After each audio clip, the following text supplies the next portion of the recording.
আপনারা জানেন যে আমরা আজকে আমাদের নমিনেশনটা উইথড্র করেছি। আমি সহ প্রায় 14-15 জনের মতো এই জিনিসটা আমরা উইথড্র করেছি। আর এটা উইথড্র করার রিজনটা খুবই ক্লিয়ার।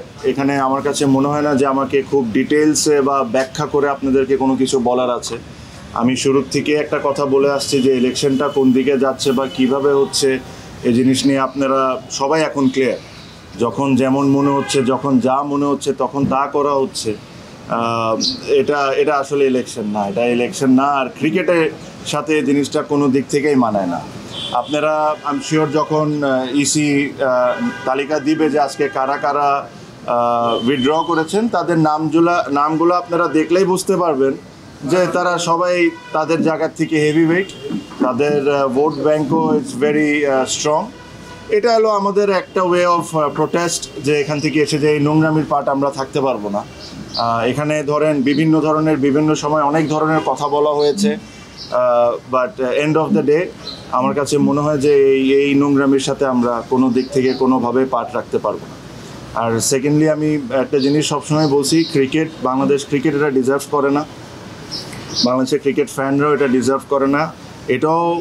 এটাও বলে রাখি, আমি জানি না কতজন স্বীকার করবেন কি করবেন না, বাট এখানে আরও অনেকেই আজকে উইথড্র করতেন। তাদেরকে বিভিন্নভাবে বিভিন্ন ওয়েতে বোঝানো হয়েছে বা চাপ সৃষ্টি করা হয়েছে, তাদেরকে করে সামাও থামানো হয়েছে। বাট এছাড়াও অনেকেই আজকে উইথড্র করতেন। তাও 15 জন যদি আজকে করে থাকেন, যদি আমি রাইট হয়ে থাকি, এটা একটা সিগনিফিক্যান্ট নাম্বার। অলমোস্ট 50% আপনার উইথড্র করে নিয়েছে। সো আমি এই বিষয়ে কোনো এক সময় ডিটেলসে আপনাদের সাথে কথা বলবো যে কি হয়েছে কি হয় নাই। আমি একটা জিনিসই বলবো যে যারা বোর্ডে আছেন তারা যদি এভাবে করে ইলেকশন করতে চান করতে পারেন, জিততেও পারেন। বাট আজকে ক্রিকেট 100% হেরে গেছে, এটা নিয়ে কোনো সন্দেহ নাই। আপনারা বলেন বড় গলায় যে বাংলাদেশে ফিক্সিং বন্ধ করা লাগবে, আগে ইলেকশনের ফিক্সিং বন্ধ করেন, পরে ক্রিকেটের ফিক্সিং বন্ধ করার চিন্তাটা করি।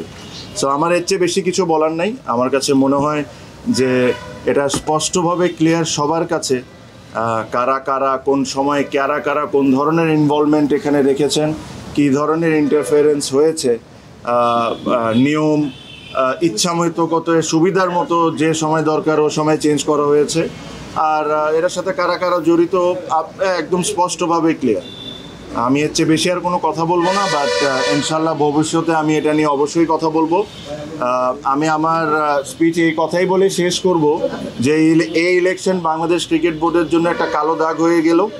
আর এই ইলেকশনের পার্টের সাথে যারা আছে এরা আই এম শিওর তারাও বুঝতে পারেন যে ইলেকশনটা কোনো দিক থেকেই এটা একটা ইলেকশন ছিল না। So thank you. আমার তরফ থেকে আমার এর চেয়ে বেশি আর কোনো মেসেজ দেওয়ার নেই।